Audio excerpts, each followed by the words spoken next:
नमो नमः भवतां सर्वेषां हार्दिकं स्वागतं सप्तमकक्षायाः संस्कृतविषये। अद्य वयं तृतीयपाठः स्वावलम्बनम् इत्यस्य अभ्यासः कुर्मः।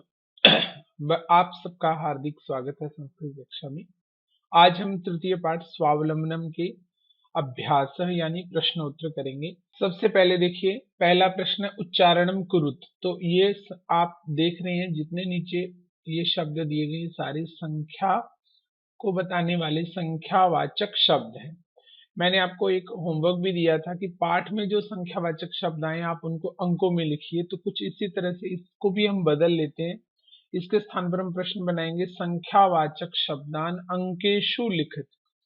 संख्यावाचक शब्दों को अंकों में लिखना है। जैसे यहाँ विंशति दिया हुआ है तो इसके आगे लिखेंगे 20, द्वाविंशति 22, चतुर्विंशति 24, पंचविंशति 25, अष्टाविंशति 28, नवविंशति 29, त्रिंशत् 30, द्वात्रिंशत् 32, त्रयस्त्रिंशत् 33, चतुस्त्रिंशत् 34, अष्टात्रिंशत् 38, नवत्रिंशत् 39, चत्वारिंशत् 40, द्विचत्वारिंशत् 42, त्रयश्चत्वारिंशत् 43, चतुश्चत्वारिंशत् 44, सप्तचत्वारिंशत् 47, 50, 50। तो 50 तक की संख्याएं हैं वो हमें पता होनी चाहिए कैसे हम इनका उच्चारण करेंगे। उसके बाद द्वितीय प्रश्न देखते हैं। अधोलिखिता नाम प्रश्ना नाम उत्तराणि लिखत।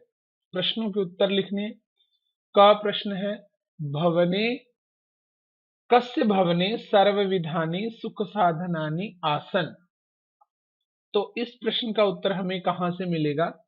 तो देखिए, कस्य भवने, कस्य मतलब किसके भवन में, सर्वविधानि सुख साधनानि आसन।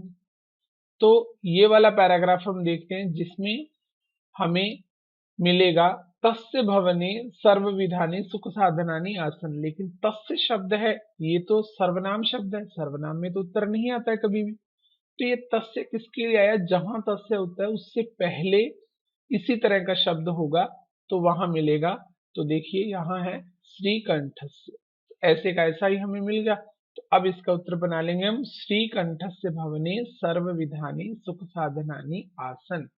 आपने अपनी कॉपी में ये नहीं लिखना है जो अभी जैसे ये आया है ये वाला, आपने प्रश्न लिखना है। उसके बाद ये समझने के लिए कि इस पैराग्राफ में यहां से उत्तर मिलेगा, है ना, जो अंडरलाइन हो रहा है यहां से मिलेगा। लेकिन उत्तर सिर्फ लिखना है ये जो वायलेट कलर में आपको दिखाई पड़ रहा उत्तर शब्द के आगे वाला, ये लिखना है श्रीकंठस्य भवने सर्वविधानि सुख साधनानि आसन। ख प्रश्न देखिए, कस्य गृहे कोऽपि भृत्य नास्ति।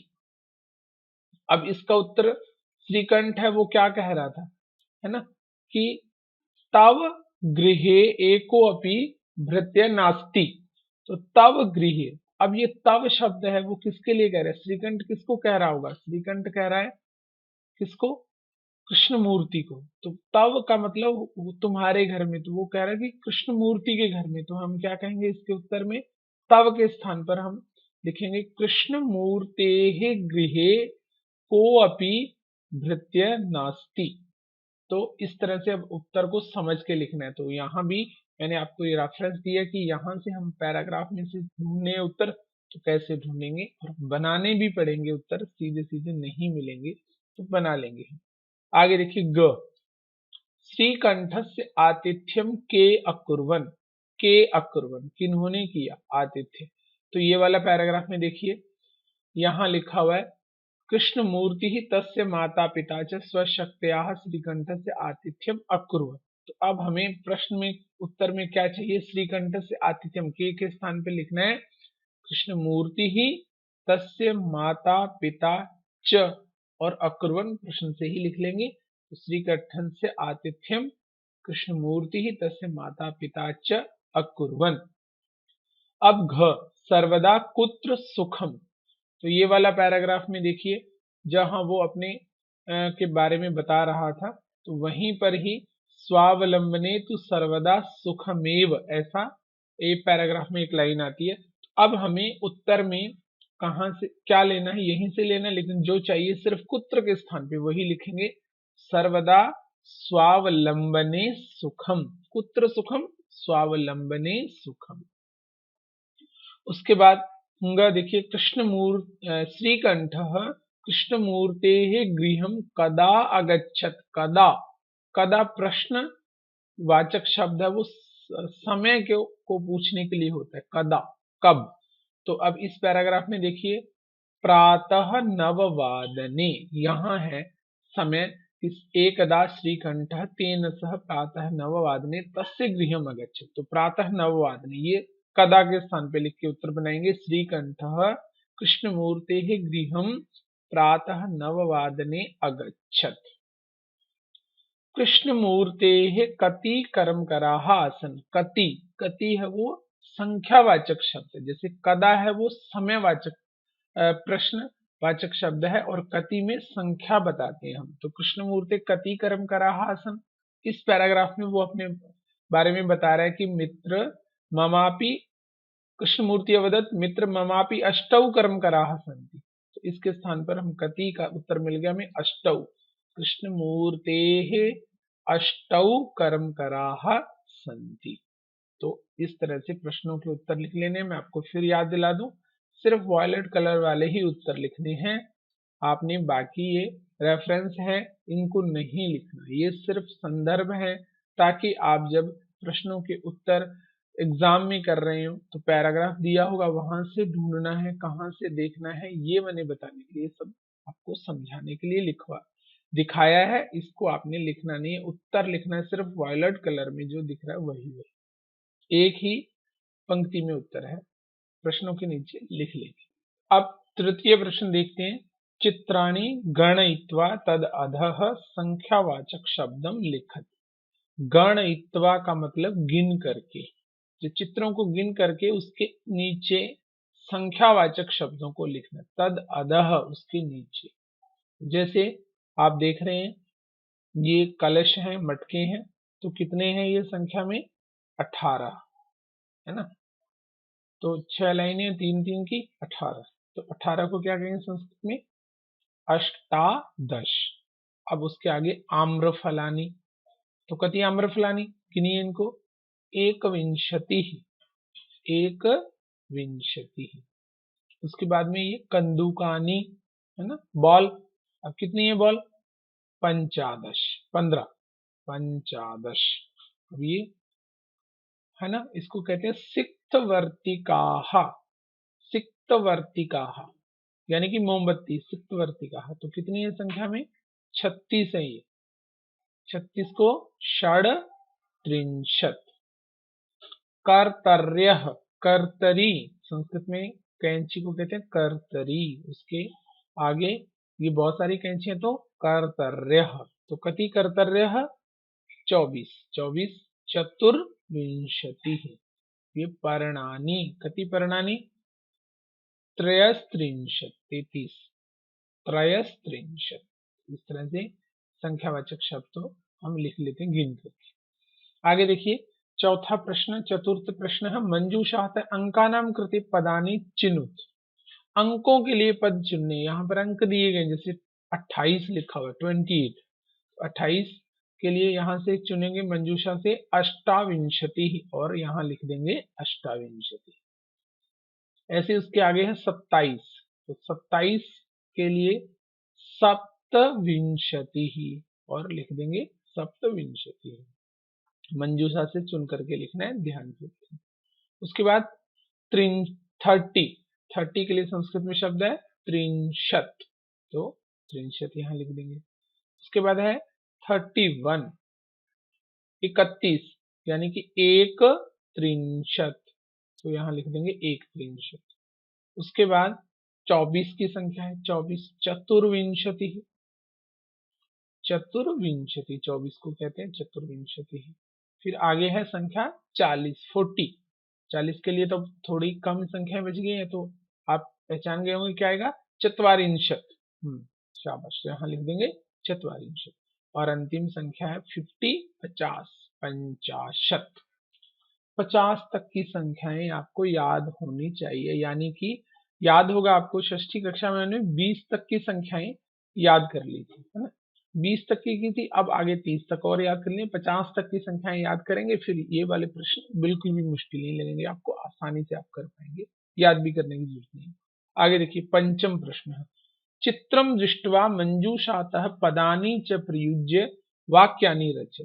चित्रों को देखना, यहाँ पर 3 चित्र दिए गए, एक में एक किसान है और वो अपने बैलों से क्या कर रहा है, जमीन को जोत रहा है। जोतना, उसके लिए क्रिया क्या है, याद होगा षष्ठी कक्षा में, कर्षति, मतलब किसान है वो क्या करता है, कर्षति, जोतता है।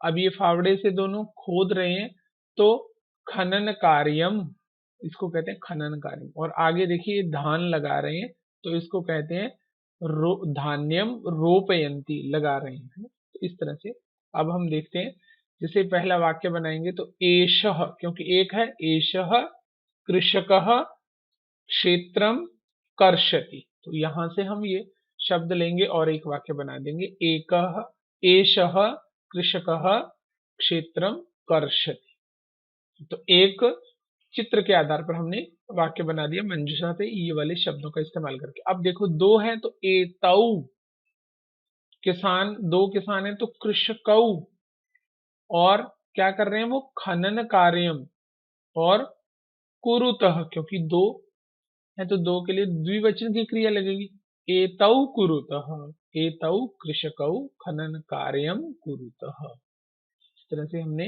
वाक्य बना दिया। तीसरा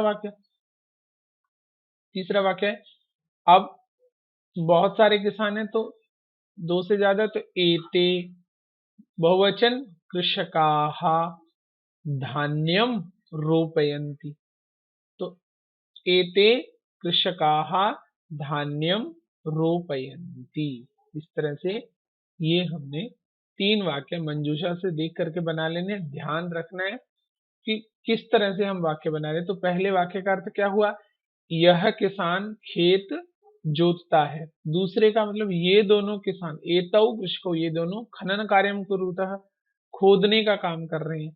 और एते कृषकाः, ये किसान धान्यम रोपयन्ति, धान है वो लगा रहे हैं, रोप रहे हैं। आगे देखिए, अधोलिखितानां संख्यावाचकान अंकान पदेषु लिख।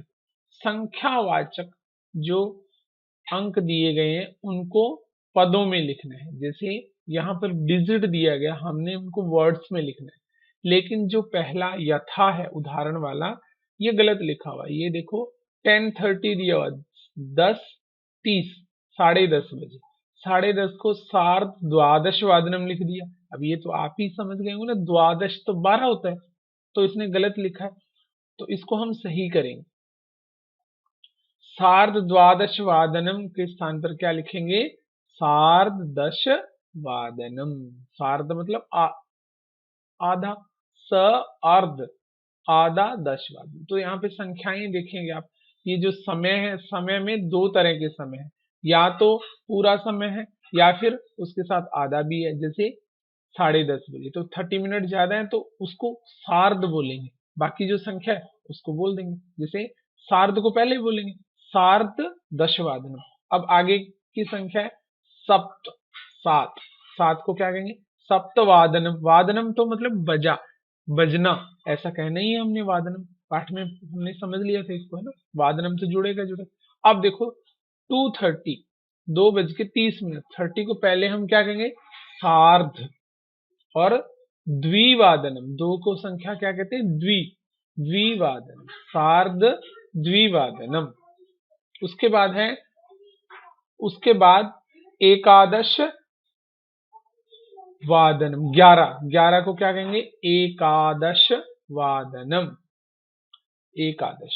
उसके बाद देखो 4:30, तो 30 को सार्ध और 4 को चतुर, सार्ध चतुर्वादनम, सार्ध चतुर्वादन। अब देखिए 1:30, ध्यान से इसको पढ़ना है, 30 है उसको तो क्या कहा हमने, सार्ध, और एक वादनम, तो मिल करके बनेगा सार्धैक वादनम, आई की मात्रा आ जाएगी इसके ऊपर, सार्धैकवादनम संधि हो जाएगा। पंचवादनम, पंचवादनम 5। 3:30 सार्धत्रिवादनम, सार्धत्रिवादन। 9 बजे, 9 o'clock क्या कहेंगे, नववादनम। अब देखो 12:30 यहां लिखा हुआ, 12:30 को क्या कहेंगे, सार्धद्वादश वादनम। 8 o'clock अष्टवादनम। 7:30 सार्ध सप्तवादनम। तो इस तरह से याद रखना है संख्या वाचक। अब वही बात है, अगर हमें 50 तक संख्याएं याद होगी, जिसमें यहाँ तक जो हमारा समय है उसके लिए तो 12 तक संख्याएं अच्छे से याद होंगी, तो ये कभी गलत नहीं है। तो ध्यान से देख करके लिख लेना इनको। आगे देखिए सप्तमः प्रश्न, मंजूषा आता है पदानि चित्वा रिक्त स्थानानि पूरे। तो मंजूषा में पद दिए हुए ये भी संख्या वाले हैं, इनके आधार पर हमने रिक्त स्थानों की पूर्ति करनी है। का देखो क्या है, ऋतवः भवन्ति, ऋतुएं होती, तो षड ऋतु सीजन, तो षड ऋतवः भवन्ति, 6 ऋतुएं होती। ख में देखो मासाः भवन्ति। अब मासाः महीने होते हैं कितने, 12, 12 महीने होते हैं, तो लिख दिया 12, तो मासाः 12 भवन्ति। अब ग देखो एकस्मिन् मासे डैश अथवा डैश दिवसाः भवन्ति। एक महीने में इतने या इतने दिन होते हैं, तो हमें मालूम है किसी में 30, किसी में 31 होते हैं, तो 30 के लिए क्या शब्द है, त्रिंशत्, त्रिंशत्। एकस्मिन् मासे त्रिंशत् अथवा एक त्रिंशत्, 31, एक त्रिंशत् दिवसाः भवन्ति। घ फरवरी मासे सामान्यतः दिनानि भवन्ति। हम ये भी जानते हैं कि फरवरी महीना होता है, उसमें सामान्य रूप से कितने दिन होते हैं, 28, तो अष्टाविंशति ही, कभी 29 भी होते हैं लेकिन सामान्य तौर पर 28 होते हैं, तो इसलिए लिखा अष्टाविंशति दिनानि भवन्ति।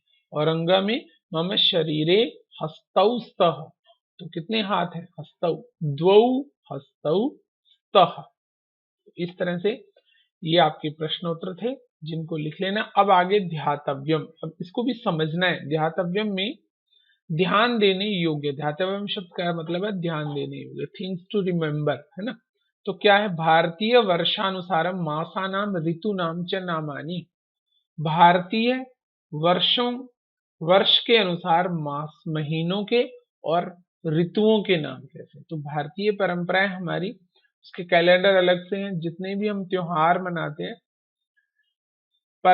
परंपरागत त्योहार जो होते हैं, तो वो हमारे इन महीनों के आधार पर आते हैं। तो देखिए अभी हम देखते हैं कौन कौन से महीनों के नाम है, जैसे चैत्रः, वैशाखः, ज्येष्ठः, आषाढ़ः, श्रावणः, भाद्रपदः, आश्विनः, कार्तिकः, मार्गशीर्षः, पोषः, माघः, फाल्गुनः।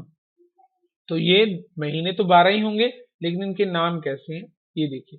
अब दो दो महीने में एक ऋतु रहती है, सीजन रहता है, जैसे चैत्र और वैशाख में वसंत, ज्येष्ठ और आषाढ़ में ग्रीष्म, ग्रीष्म मतलब गर्मी, और श्रावण और भाद्रपद में वर्षा, आश्विन और कार्तिक में शरद, और मार्गशीर्ष और पोष में हेमंत, और माघ और फाल्गुन में शिशिर।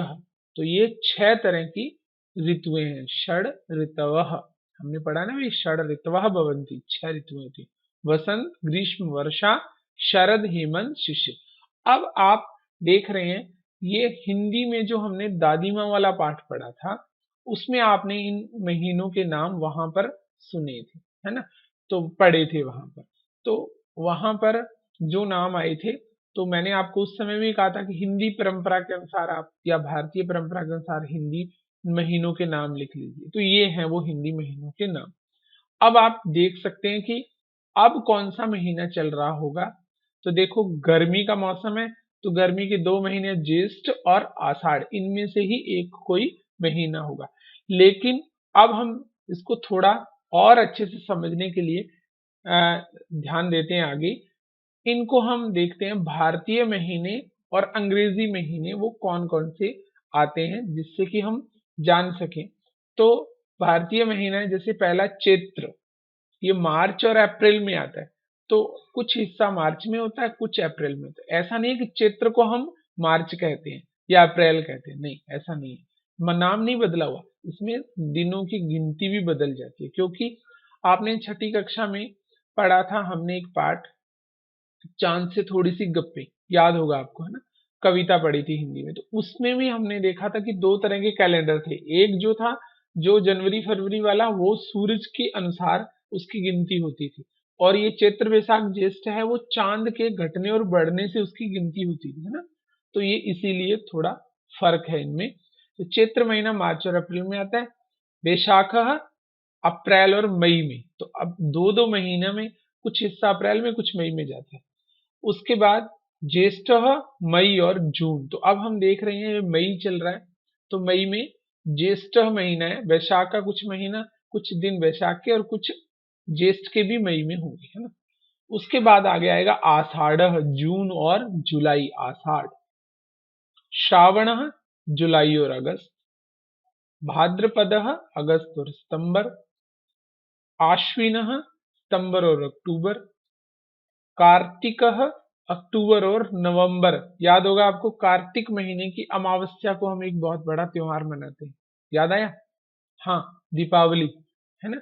तो कार्तिक महीने की अमावस्या को मनाते हैं, तो फिर वो अक्टूबर में आता है, नवंबर या अक्टूबर में ये महीने होते हैं।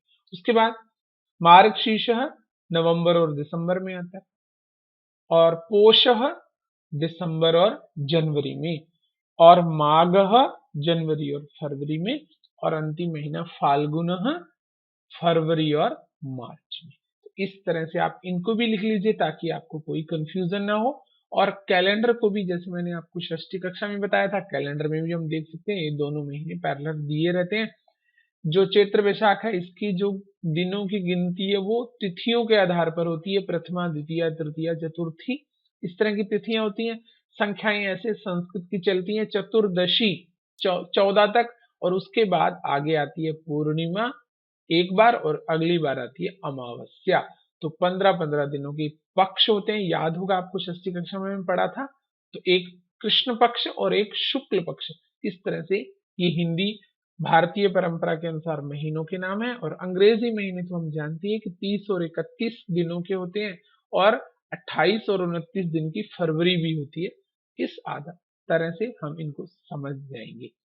तो अब हमने इस पाठ के प्रश्नोत्तर सारे समझ लिए, लिख लेने हैं इनको और शेयर कर देना। जल्द ही हम इस इन प्रश्नों के साथ, इनके टेस्ट के साथ फिर मैं आपके सामने वीडियो लेकर के उपस्थित हूँ। तब तक आपका बहुत बहुत धन्यवाद।